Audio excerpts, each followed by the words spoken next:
आज यहाँ आयोजित किए SC/ST बिजनेस समिट इंडिया की ये प्रोग्राम के लिए आई हूँ। सही में मैं आपको बता नहीं सकती कि कितनी खुशी हो रही है, क्योंकि पिछले कई सालों से जब भी समाज का प्रोग्राम महाराष्ट्र के बाहर होता है तो कोई पुरस्कार वितरण रहता है, किसी का सम्मान रहता है, कहीं कुछ कल्चरल प्रोग्राम रहता है, लेकिन आज इतना प्राउड फील हो रहा है कि यहाँ पे एक बिजनेस एक्सपो आयोजित किया गया है। तो सबसे पहले ये आयोजित करने वाले हमारे प्यारे भाई राजेश जी सोलंकी, कपिल भाई, सुरेश भाई और उनके सभी सहकारियों का मैं दिल से शुक्रिया अदा करती हूँ और उनको बहुत बहुत धन्यवाद करती हूँ कि आपने समाज के लिए सही प्रति से अपना योगदान दिया है। उसके साथ ही मंच पर हमारे महाराष्ट्र से आदरणीय गवई साहब आए हैं, डॉक्टर लता जी आई है, कांचन जी आई है और बहुत सारे राहुल भाई आए हैं, जिनका समाज में इतना अच्छा काम है और अलग अलग राज्यों में रह के भी केवल अपने कामों के वजह से, अपने बिजनेस के वजह से हम सब समाज के भाई बहन एक दूसरे से जुड़े हैं। और मैं चाहती हूँ कि इसमें मेरे जैसी बाबा साहब की एक छोटी सी आपकी बहन अगर अपना भी कुछ नॉलेज अपने समाज के लिए शेयर कर सकूं तो ये मेरे लिए बहुत ही सौभाग्य की बात होगी। ये मौका मुझे दिया, इसके लिए मैं फिर से आयोजकों का शुक्रिया अदा करना चाहूँगी। यहाँ पे ये जो पुस्तिका हमारे पास दी है कि ये बिजनेस एक्सपो क्यों आयोजित किया है, इस समिट का मेन उद्देश्य क्या है। आदरणीय गवई साहब ने अपने स्पीच में बहुत अच्छी तरीके से कई सारे योजनाओं के बारे में बताया, बहुत सी जानकारी दी। मैं भी आपको कुछ थोड़ा बहुत बताना चाहूँगी, क्योंकि ये सारे अनुभवी अतिथिगण हैं। एक महिला होने के नाते पुणे जैसे विकसित शहर में रह के, जहाँ राजनीति में भी मैं एक्टिव हूँ और सामाजिक कार्य भी कर लेती हूँ, डॉक्टर बाबा साहब के विचारों की प्रेरणा लेते हुए, माता सावित्रीबाई के विचारों की प्रेरणा लेते हुए मैं अपने कार्य से अपने समाज के लिए हमेशा कुछ देने की चाह रखती हूँ। यहाँ पे मैंने देखा है कि कई सारे अलग अलग बिजनेस के स्टॉल्स लगाए गए हैं, कई सारे उद्योगपति यहाँ पे आए हुए हैं और इसका मोटिव ये है कि एक दूसरों के साथ मिलके, किसी के पास बिजनेस है तो मार्केट नहीं, किसी को मार्केट का नॉलेज है तो उनको बिजनेस एक्सपेंशन करना आता नहीं। कभी कभी ऐसा होता है कि सब नॉलेज है, जानकारी है, कनेक्ट है, लेकिन पैसे नहीं। तो मैं आप सबको एक बात बताना चाहूँगी कि बिजनेस करने के लिए मैं बहुत जिम्मेदारी से ये स्टेटमेंट दे रही हूँ, बिजनेस करने के लिए पैसे की जरूरत नहीं होती है, होती है तो अपने बुलंद हौसलों की जरूरत होती है। क्योंकि जैसे जैसे हमारा पॉपुलेशन बढ़ते जा रहा है, देखिए सरकार कोई भी आए, मैं किसी सरकार पे कोई भी टिप्पणी नहीं करूंगी, ना अच्छा कहूंगी ना बुरा कहूंगी, क्योंकि हर कोई आता है अच्छा करने की कोशिश करता है। भगवान भी सबको खुश नहीं कर पाते तो सरकार क्या करेगी।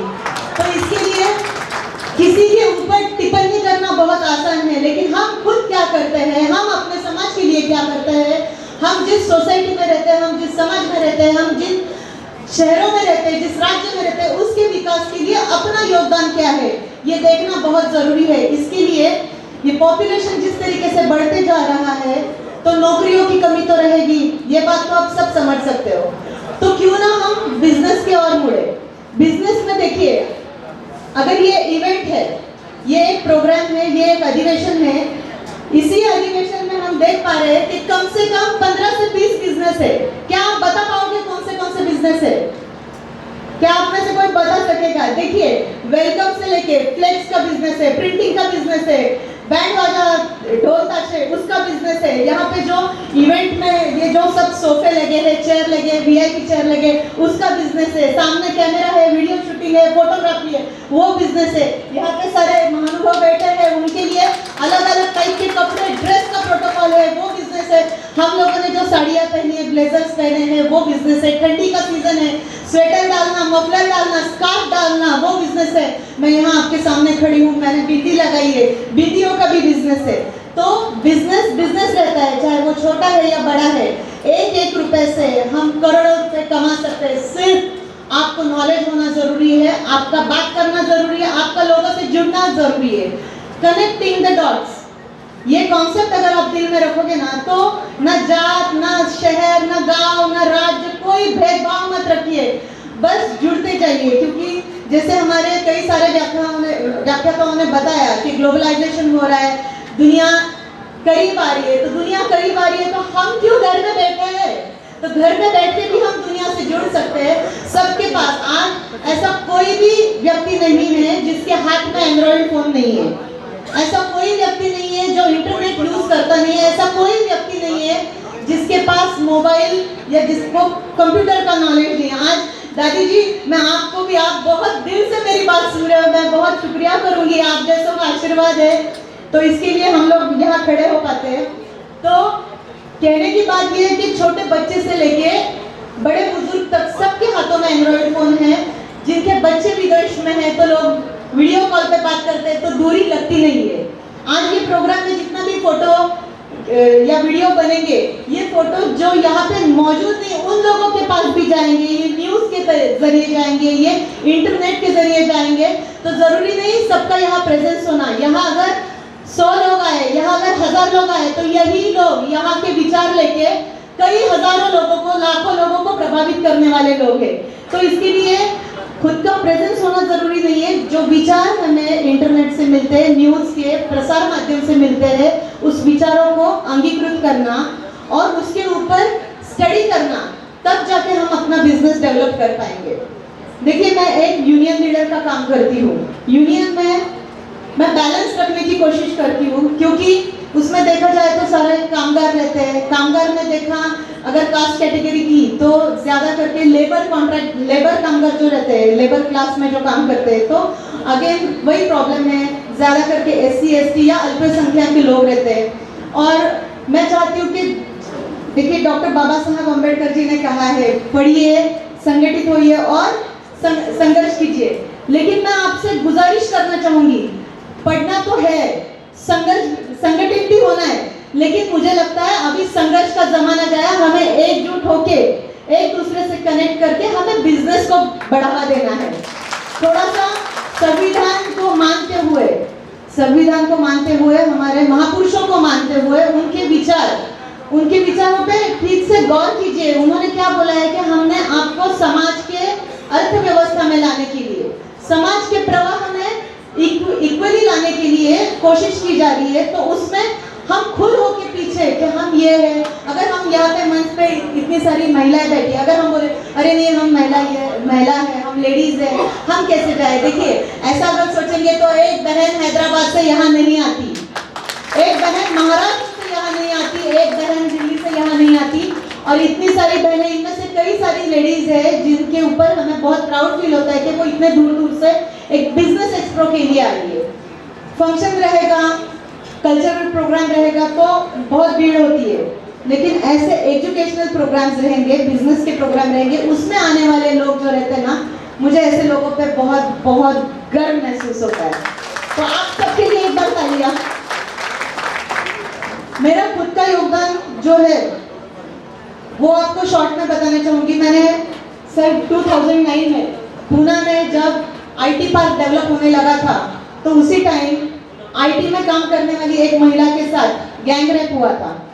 उस टाइम मैं एक बैंकर थी बाय प्रोफेशन, तो देखा इतनी दर्दनाक मौत हुई थी उस लड़की की, उसका मर्डर हुआ था।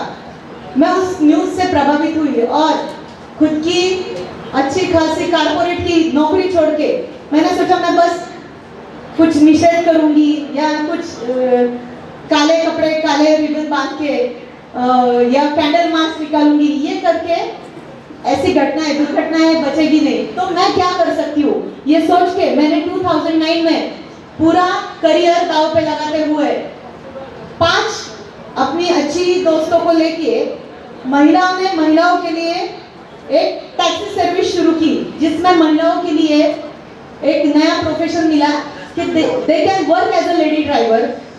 उसके बाद कि जो बुजुर्ग महिलाएं या जो भी लेडीज है, जो बच्चियां हैं, जो हमारे कैब में ट्रैवल करेगी, उनकी सेफ्टी को सामने रखते हुए मैंने महाराष्ट्र की फर्स्ट लेडी कैब सर्विस, जिसका नाम था लेट देम ड्राइव। इसका मतलब है कि now this is the time to give the steering in women's hand. ये कंपनी मैंने शुरू की और अपना करियर शुरू किया। अभी थैंक यू। अभी जनवरी में राहुल भैया मेरा नया प्रोजेक्ट लॉन्च होने वाला है और यहाँ व्यासपीठ पे जितने भी लोग हैं, जितने भी महानुभाव हैं और आप में से भी बहुत सारे, क्योंकि बाद में हम सब इंटरनेट पे जुड़े रहेंगे, तो मैं आप सबको एडवांस में इनवाइट करना चाहूँगी कि मैं 2025 जनवरी में अपना नया पोर्टल चालू कर रही हूँ। क्योंकि देखिए अभी आप अगर सोशल मीडिया यूज करते हो तो बार बार हमें एडवर्टाइजमेंट आती है, हर कोई अपना कुछ ना कुछ बेचना चाहता है, कुछ ना कुछ आइडिया बेचना चाहता है। तो आइडिया सेलिंग भी एक बिजनेस है, कोई बुरी बात नहीं है, लेकिन उसको इम्प्लीमेंट करने के लिए भी कोशिश करनी चाहिए, ऐसा मेरा कहना है। तो अगर हम लोग इंटरनेट पे कोई क्लिक करते हैं तो वहां पे आता है कि आपको इंपोर्ट एक्सपोर्ट बिजनेस सीखना है, ठीक है, पे 499 और एक सेशन आप कंडक्ट कीजिए, उसमें आप अटेंड कीजिए, हम लोग करते हैं। उसके बाद आता है ठीक है, अगर आपको इसमें डीप जाना है, डीपली उसका स्टडी करना है, आपको इसमें आगे बढ़ना है, तो आपको 20,000 भरना पड़ेगा। तो बहुत से लोग पीछे हट जाते हैं, सही बात है ना, क्योंकि प्रैक्टिकली पॉसिबल नहीं रहता है। तो देखिए मैंने ये सबका 1 साल पूरा स्टडी किया, एनालिसिस किया और मैं खुद एक नया पोर्टल चालू कर रही हूँ जो ऑनलाइन नहीं रहेगा, जो ऑफलाइन रहेगा। मेरा खुद का प्रेजेंस, लाइव प्रेजेंस रहेगा और जिसका नाम मैंने दिया है talk with Vishakha live business coach, ठीक है। तो जिसमें हर हफ्ते में, अदरवाइज हर 15 दिन में मैं एक सेमिनार कंडक्ट करूंगी। आप यकीन नहीं मानोगे, जिसका फीस रहेगा 4,999, जो एकदम बेसिक कोर्स रहेगा, बेसिक कोर्स की प्राइस रहेगी 4,999। उसके बाद दूसरा रहेगा 11,000 का कोर्स और तीसरा रहेगा 50,000 का कोर्स। तो भी आप बोलोगे कि अभी तो आप बोल रहे थे पैसे लगते नहीं, अब ये पैसे कैसे लग रहे हैं? तो मैं आपको बताती हूँ। देखिए क्वालिटी वर्क कुछ करना है, पूरा बहुत बड़ा कैपिटल तो नहीं लगाना है, लेकिन अगर आपको सही में कुछ करना है तो कम से कम 100 बिजनेस हम खुद जनरेट करके लोगों को दे रहे हैं, ठीक है। उसमें बेसिक कोर्स में अभी यहाँ पे जितना जनरल क्राउड है, तो इसमें से हम सेग्रीगेट नहीं कर पाएंगे कि किसका बिजनेस क्या है, किसको किसमें रुचि है, कौन सी महिलाओं को क्या पसंद है, कौन से जेंट्स का बिजनेस कौन से स्टेज पे आके रुका है, उनको पुशअप की जरूरत है, उनको फाइनेंस की जरूरत है या उनको मार्केट की जरूरत है। तो ये एनालिसिस हम पहले बेसिक कोर्स में करेंगे। दूसरे कोर्स में हम एंटरप्रेन्योरशिप देंगे, उनको बाकी सारी फैसिलिटीज देंगे, उनको गवर्नमेंट फैसिलिटीज उन तक पहुंचाएंगे। और तीसरी जो सबसे खास बात है, जो इस प्रोजेक्ट का, ये मेरा पायलट प्रोजेक्ट है जो मैं पहले महाराष्ट्र में शुरू करूंगी और बाद में मुझे पूरे देश में इसको फैलाना है। मैं चाहती हूँ कि मेरे काम का डुप्लीकेशन आप में से कई सारे लोग करें। उसमें हम सीधा 50,000 रजिस्ट्रेशन करके जो लोग मेरा गोल्डन डायमंड कोर्स ज्वाइन करेंगे उनको 10-10 लाख का कैपिटल हम खुद अपने संस्था की ओर से देंगे विदाउट एनी सिक्योरिटी। क्योंकि गवर्नमेंट के पास स्कीम्स तो बहुत है, गवर्नमेंट के पास फैसिलिटी बहुत है, योजनाएं बहुत है, लेकिन लैक ऑफ नॉलेज, सबके पास नॉलेज नहीं रहता तो लोग वहां तक पहुंच नहीं सकते। इतना सारा पैसा पड़ा रहता है ट्रेजरी में, लेकिन उसको यूटिलाइज करने के लिए नॉलेज नहीं रहता है। नॉलेज जिनके पास रहता है उनमें से कई सारे लोग एजेंट बने घूमते हैं, बराबर, तो उनकी फीस रहती है, अंडर द टेबल रहता है, करप्शन रहता है, ये वो फलाना ढिकरा। इससे अच्छा हम खुद अपना कैपिटल लगाएंगे और जिसकी जो जरूरत है उस हिसाब से 10 लाख तक का अनुदान मेरी संस्था संजीवनी फाउंडेशन, ये खुद हम लोग डोनेशन उनको देंगे। और सिर्फ डोनेशन देंगे नहीं, प्रैक्टिकली, ऑफिशियली, लीगली हमारा एनजीओ जब तक वो 10 लाख का रीपेमेंट नहीं होता है, क्योंकि डिसिप्लिन चाहिए ना, फ्री में अगर मिला तो कोई भी सीरियसली बिजनेस नहीं करेगा। मैंने अपने 12 साल के, एक तक हो गया 12 साल के सामाजिक कार्य में मैंने देखा है, जो चीज फ्री में मिलती है, जो चीज मुफ्त में मिलती है ना, उसकी कोई वैल्यू नहीं रहती है, सही है ना। मुफ्त में मिलने वाली चीज की कोई वैल्यू नहीं रहती। इसके लिए अगर आप जहाँ 1 रुपए भी देते हो ना, तो वहां पे आप डंकी के चोट पे जाके बोलते हो कि आपको हमने 1 रुपए दिया है, इसका आउटपुट हमें चाहिए। तो ये डिसिप्लिन आना ज़रूरी है, टाइम का वैल्यू समझना ज़रूरी है। तो इसके लिए ये पैसा हम लगा रहे हैं। तो जब हम 10 लाख रुपए का डोनेशन अनुदान देंगे, फाइनेंस देंगे, तो उसमें हमारा एनजीओ जिसमें हम छोटा एक कंपनी बना के उसको 25% का पार्टनर रखेंगे और एक साथ आपकी ये बहन कम से कम 100 बिजनेस की मालकिन बनेगी, है ना काम की बात। तो मैं चाहती हूँ कि आप में से भी बहुत सारे लोग इसमें जुड़ जाए या इस तरीके का प्रोजेक्ट अपने अपने एरिया में जमा चलाए। और आपको कभी भी कुछ भी सहायता की जरूरत पड़े, चाहे इंडस्ट्रियल हो, चाहे मैन्युफैक्चरिंग हो, चाहे ट्रेडिंग हो, चाहे मार्केटिंग हो, कुछ भी हो, आप कभी भी बेहिचक हमसे संपर्क कर सकते हैं। यहाँ इस व्यासपीठ पे आके मैंने शायद बहुत ज़्यादा टाइम लिया, मैं टीचर हूँ तो मुझे स्टॉप का बटन नहीं है।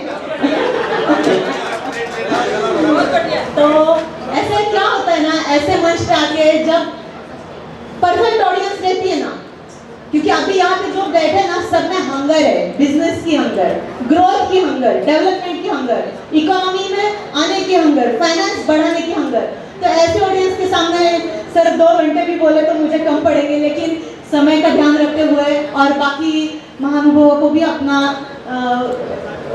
उनका भी ओपिनियन उन्हें यहाँ पे देना है और मुझे भी उनसे बहुत सी बातें सीखनी है। तो मैं आप सबसे संपर्क में रहना पसंद करूंगी, आपसे जुड़े रहना चाहूँगी।